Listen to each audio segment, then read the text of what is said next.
Bismillahirrahmanirrahim. Assalamualaikum warahmatullahi wabarakatuh. Bismillah walhamdulillah wassalatu wassalamu ala rasulillah. Para jamaah rahimakumullah, kali ini saya membawa kitab kembali Nashaihul Ibad untuk maqalah yang ke-18. Bismillahirrahmanirrahim. Wal maqalatu tsaminata asyarata, dan maqalah yang ke-18 qila diceritakan man taraka dzunuba raqa qalbuhu. Siapa saja yang meninggalkan dosa maka akan lembut hatinya. Fayaqbalun nasihata wa yakhsha'u laha, sehingga ia itu akan dapat menerima nasihat, wa yakhsha'u laha, dan orang tersebut itu akan khusyuk kepadanya, kepada Allah. Jadi kalau khusyuk itu apa ya? Khusyuk itu jadi penuh perhatian kita. Jadi untuk makalah yang ke-18 ini yang mengingatkan agar kita sebisa mungkin untuk menjauhi akan larangan-larangan Allah. Ya tentulah kalau kita berbicara manusia, siapa sih manusia yang tidak bisa luput dari dosa? Karena kita bukanlah malaikat. Dan tidak mungkin juga kan seorang manusia terus-menerus melakukan dosa, toh kita bukan syaitan. Tetapi begitulah, ada doa ya muqallibal qulubi tsabbit qalbi ala dinik wa la ta'atik subhanaka inni kuntu minadz zalimin. Allah yang membulak-balikan hati kita. Berarti itu menunjukkan bahwa ya manusia itu di dalam tingkat keimanan pun yaitu berbeda-beda. Dan kita kan mengharapkan kepada Allah, semakin kita sisa umur kita, kita ingin ketika nanti kita wafat itu berada di dalam tingkatan keimanan yang paling tinggi derajat kita. Ya berarti kita setiap harinya, setiap waktunya ya harus proses, harus belajar, terus menimba ilmu agama, apa saja yang Allah tidak sukai, apa saja yang Allah tidak ridhoi, sehingga kita belajar sedikit-sedikit untuk menjauhi akan segala-segala larangan Allah.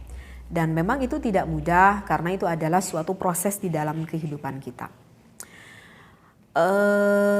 Jadi di dalam makalah ini, kalau kita sebisa mungkin, berarti ini menunjukkan bahwa kita itu harus menjadi orang yang sabar ya. Karena ya bagaimana caranya kita harus meninggalkan dosa-dosa, ya caranya ya sabar. Ya kalau nggak sabar ya gimana gitu ya. Ya sabar kan, ketika orang lain jadwal ini misalkan waktu ini harusnya kita jadwal mengaji gitu loh ya.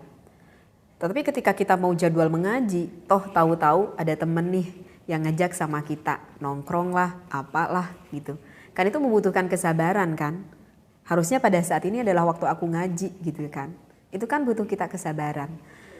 Misalkan kita tahu teman-teman yang mau ngajak nongkrong sama kita itu, kita tahu banget bahwa akan melakukan suatu hal maksiat. Maaf ya misalkan ya sedikit mabuk atau bagaimana gitu. Sedangkan kita sedang mau menuju ke dalam taubat nih.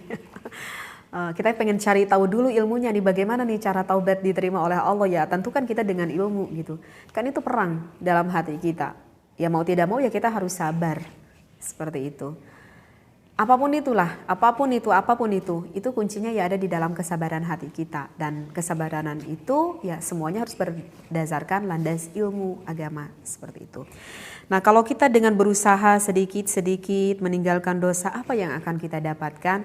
Maka yang akan kita dapatkan akan lembutlah hati kita. Artinya lembut hati kita ketika kita mendapatkan mau'idhah, suatu ilmu, suatu pepatah dari siapapun itu, tidak melihat siapapun itu yang memberikan mau'idhah, yang memberikan pepatah, maka itu akan mudah sekali masuk ke dalam hati sanubari kita, seperti itu. Jadi ketika kita menerima ilmu, mudah aja gitu, ilmu itu masuk ke dalam hati kita. Karena kalau saya baca di dalam kitab Ta'limul Muta'alim bahwa al-ilmu an-nur, bahwa ilmu itu adalah cahaya. Jadi ilmu itu ya enggak bisa mudah begitu saja diterima oleh seseorang.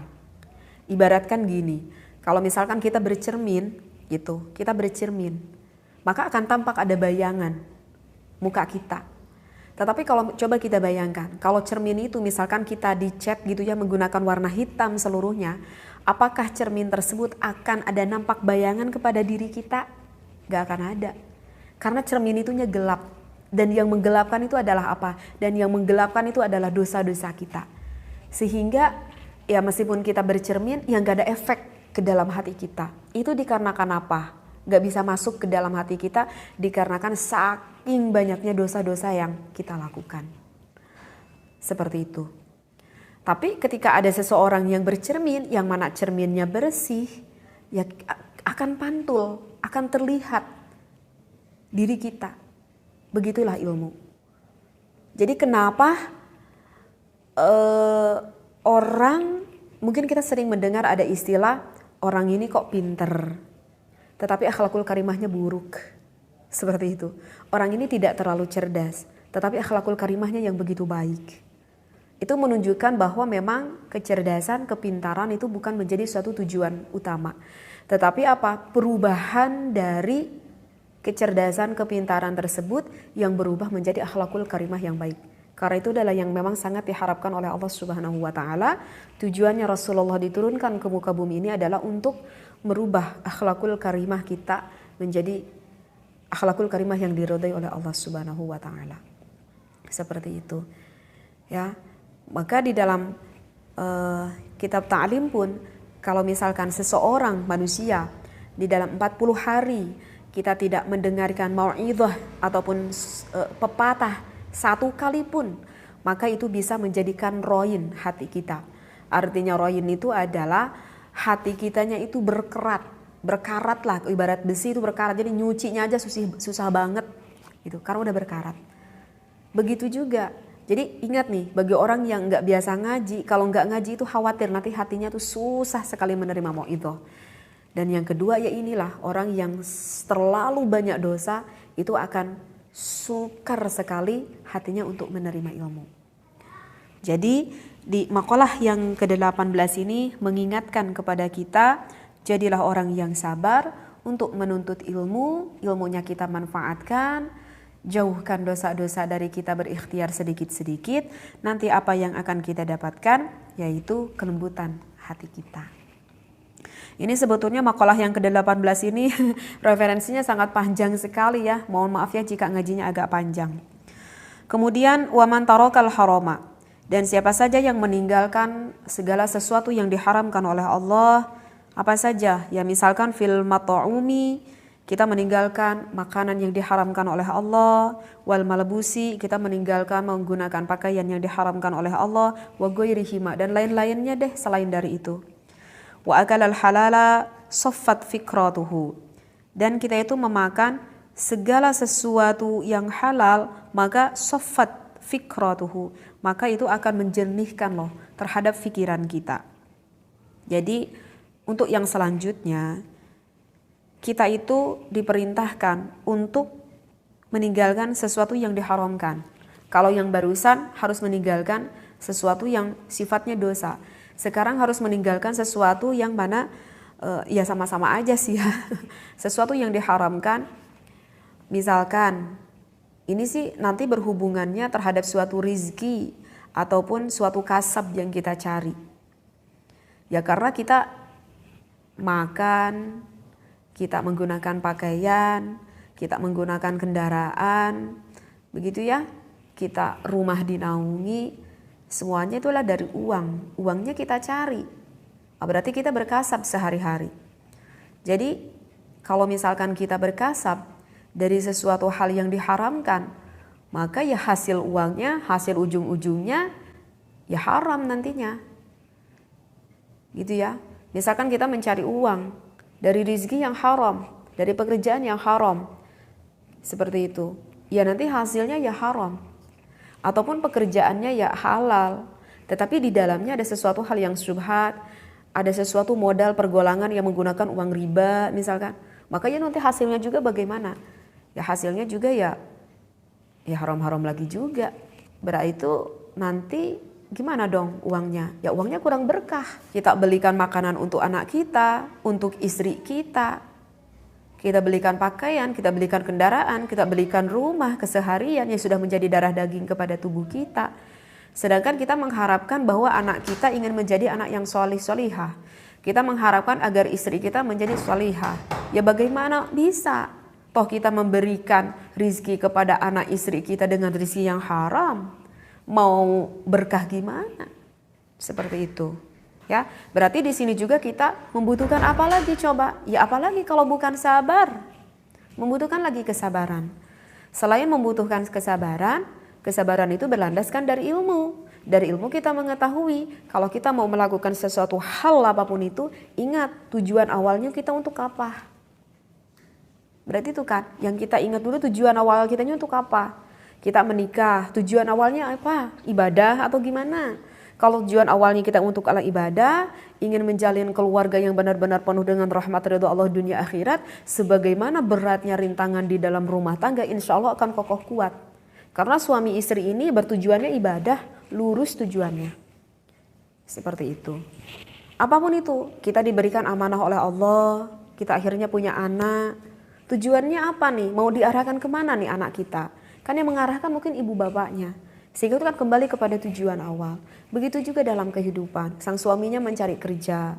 Sang istrinya juga misalkan mencari kerja. Tujuannya untuk apa? Istri kita kerja untuk apa? Suami kita kerja untuk apa? Nanti hasil uangnya mau dibagaimanakan? Itu kan kembali kepada tujuan awal. Kalau tujuan awalnya saya itu adalah mencari nafkah untuk mencari rahmat ridho Allah, ya akan menjadi keberkahan. Kalau niat awalnya hanya semata-mata untuk ingin kesenangan, ya kesenangan aja yang akan kita dapatkan. Kalau tujuannya semata-mata kesenangan, orang itu sudah tidak melihat mana sesuatu hal yang halal dan gak akan melihat sesuatu hal yang haram. Tetapi kalau ini orang yang berkasab, bertujuan ingin mendapatkan ridho Allah, tidak mungkin orang ini awal mula dia melakukan kasab, ada sesuatu hal yang haram masuk ke dalam hal tersebut. Karena kan tujuannya udah ibadah. Sehingga hal ini membutuhkan kesabaran, membutuhkan ilmu, dan tujuan awal niatnya karena apa. Seperti itu. Mungkin mudah-mudahan ini bisa difahami ya dengan apa yang saya maksudkan ini. Maka hikmahnya apa yang akan kita dapatkan? Maka hikmatnya sofat fikratuhu. Maka pikiran kita itu akan jernih. Karena kan di makalah yang sebelumnya, di dalam makalah yang ke-17, bahwa orang yang paling beruntung itu siapa? Yaitu orang yang mana akalnya itu dijadikan oleh dirinya itu sebagai pemimpin. Sedangkan orang yang paling merugi adalah hawa nafsunya yang dijadikan ia pemimpin. Maka kalau kita sudah bisa melakukan hal ini, maka akan jernihlah pikirannya. Maka pikirannya akan menjadikan pemimpin di dalam hidupnya. Seperti itu. Jernih dari pikiran apa? Di sini ada dilanjutkan. Ala masnu'atillahi ta'ala dalati ala ihya'illahi ta'ala al-khalqa ba'dal mauti wa ala wahdatihi ta'ala wa qudratihi wa ilmihi. Saya bacakan aja deh biar gak terlalu panjang. Jadi akan jernih pikiran kita, kita bisa bertafakur akan segala ciptaan-ciptaan yang Allah buat, menunjukkan atas segala kekuasaannya Allah, yang mana Allah menghidupkan makhluk setelah mati. Ya kan? Itu semua tidak lepas dari kekuasaannya Allah. Ya kita sekarang hidup, besok kita akan mati. Sementara sifatnya mati kita itu, besoknya kita hidupkan lagi setelah yaumul qiyamah seluruh manusia. Bukankah itu adalah tanda kekuasaannya Allah? Nah, orang yang hatinya enggak, pikirannya itu enggak jernih, enggak sampai itu pikirannya ke sana. Yang bisa berpikir ini adalah bagi orang-orang yang hatinya jernih, yang mana makanannya, pakaiannya, segalanya itu sesuatu hal yang halal, tidak tercampuri sesuatu hal yang diharamkan. Wadzalika bi an ta'ammala bi fikrihi, hal itu dilakukan dengan cara memikirkan, wa tadabburi, kemudian dia itu bisa merenungkan, bi aklihi, dengan akalnya. Annallaha khalaqahu min nutfatin fir rahmi faja'alaha alaqatan thumma madghatan thumma khalaqa minha lahman wa 'adhman wa 'uruqan wa a'saban wa syaqqa laha sam'an wa basaran wa a'dha'an. Hati yang pikirannya bersih, yang pikirannya jernih, orang tersebut akan bisa meluangkan waktu. Karena jangankan untuk tadabbur, untuk meluangkan waktunya aja itu udah susah. Karena ya saking sibuknya orang, untuk tafakur aja, untuk tadabbur aja susah. Karena saking sibuknya keseharian. Akan apa? Sibuk ya menyibukkan diri hawa nafsu kita. Sehingga rasa-rasanya itu susah kita untuk bertafakur, untuk bertadabbur. Ya. Nah, orang ini sudah bisa meluangkan waktunya untuk bertafakur, untuk bertadabbur. Dan orang ini bisa loh bertadabbur akan kekuasaannya Allah. Dia berpikir, akalnya berpikir, Masya Allah, kekuasaannya Allah, kita ini dijadikan oleh Allah. Sebetulnya kita ini adalah makhluk yang begitu hina, dari air nutfah sehingga berubah, ya kan? Sehingga berubah di dalam rahim menjadi segumpal darah, menjadi segumpal daging. Dari daging dijadikannya tulang, dijadikannya urat, dijadikannya syaraf-saraf, sehingga menumbuh perkembangannya. Sehingga normallah pendengarannya, penglihatannya, anggota tubuhnya. Siapa? Ya kita, manusia. Sebagaimana hebatnya, ada gak yang bisa menciptakan manusia? Tidak ada. Nah, kita tafakuri hal itu. Apakah kita pernah bertafakur? Jadi tafakur itu sebetulnya tadabbur, tafakur itu gak perlu jauh-jauh. Kita lihat diri aja, kita sendiri itu udah tafakur yang begitu sangat banyak sekali sehingga kita menjadi orang yang lebih banyak bersyukur sama Allah. Tsumma sahala al-khuruja lil janini min batni ummihi wa alhamahu irtida'a al-thadji wa ja'alahu fi awwalil amri bila asnanin thumma ambata lahu al-asnan. Kemudian bayi yang ada di dalam kandungannya sama Allah itu mudah dikeluarkan dari perut ibunya. Ya. Kalau kita berpikir terkadang logika kita kok bisa ya keluar gitu dari perut gitu ya. Ada sesosok manusia yang diberikan oleh Allah ruh. Sehingga Allah mengilhaminya. Bayi tersebut udah paham dengan sendirinya. Gak perlu diajarin sama ibunya. Udah paham itu bayi bisa melumat susu dari sang ibunya. Kemudian Allah menjadikan pembentukan tanpa dia mempunyai gigi, ya kan? Kemudian menumbuhkan gigi perlahan-perlahan terhadap diri kita. Summa asqataha wa azalaha 'inda 7 sinina thumma a'adaha marratan ukhra. Kemudian Allah itu mencopot gigi-gigi anak tersebut biasanya pada umur 7 tahun, ya kan? Kemudian Allah ganti mengembalikannya pada kali yang lain. Kemudian Allah mengganti anak tersebut dengan gigi-gigi yang baru. Itu dikarenakan ada hikmahnya dan fungsi-fungsi tertentu. Itu udah tafakurin lagi nih untuk kita. Tafakur lagi nih untuk diri kita. Wa ja'alallahu ta'ala ahwalal 'abdi mutaghayyiratan min sigharin ila kabirin wa min syababin ila haramin wa min sihhatin ila saqamin wa ja'alal 'abda kulla yawmin yanamu wa yastayqidhu. Kemudian Allah menjadikan keadaan seorang hamba itu terus bertambahnya usia, bertambahnya waktu, kita tuh terus mengalami perubahan yang tanpa kita sadari. Dan perubahan-perubahan itu tidak terlepas atas rizki Allah.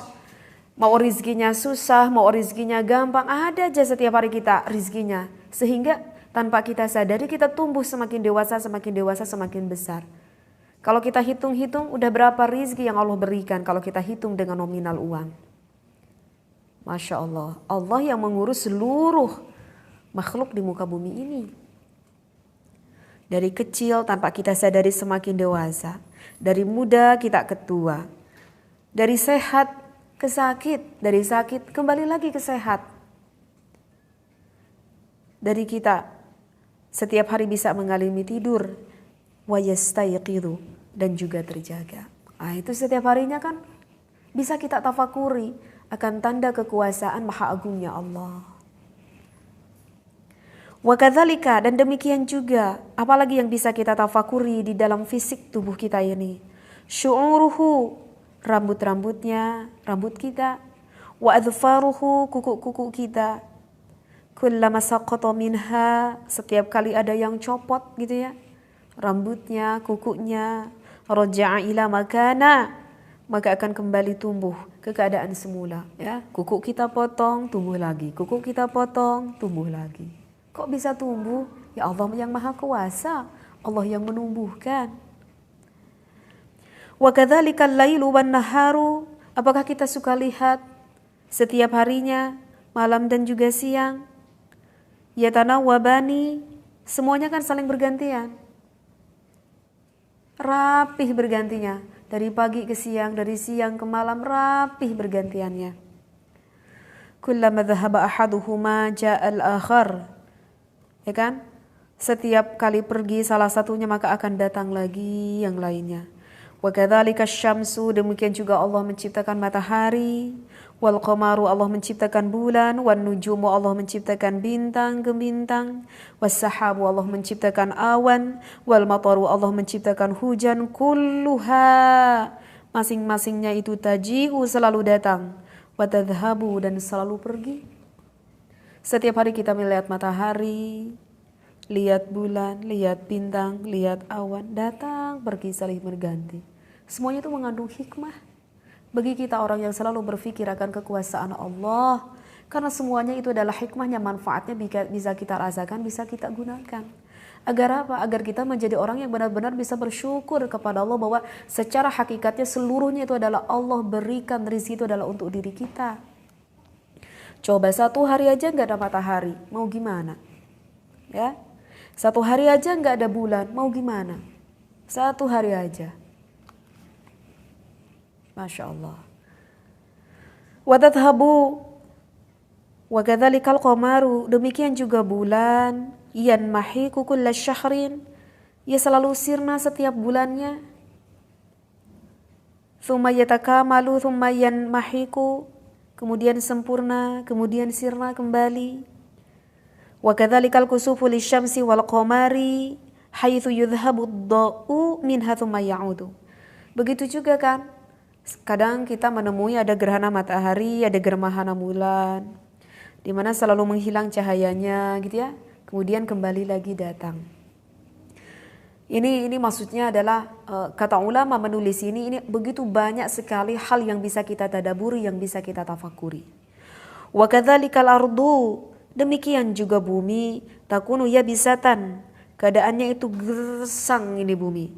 Tsumma yunbitullahu fihan nabata, kemudian Allah menumbuhkan di atasnya segala macam tumbuhan. Tsumma yudhibu minha, kemudian membuatnya hilang.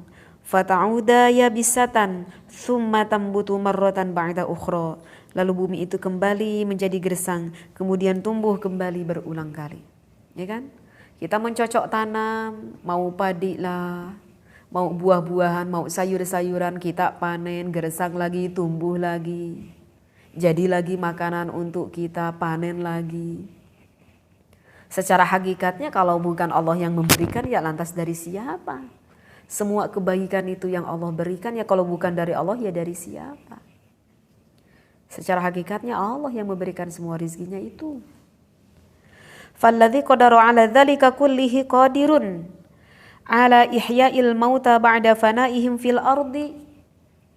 Sesuatu yang mampu melakukan semua hal itu adalah zat yang maha mampu menghidupkan semua yang mati setelah kepunahan mereka di muka bumi ini. Fa'alal abdi ayyukthiral fikra fi dzalika hatta yaqwa imanuhu bil ba'tsi ba'dal mauti wa ya'lama anna Allah yab'atsuhu wa yujazihi bi a'malihi. Karena itu seorang hamba, makanya kita di sini dikatakan yukthiral fikra. Usahakanlah kita itu banyak memikirkan fi dzalik, mengenai hal-hal tersebut.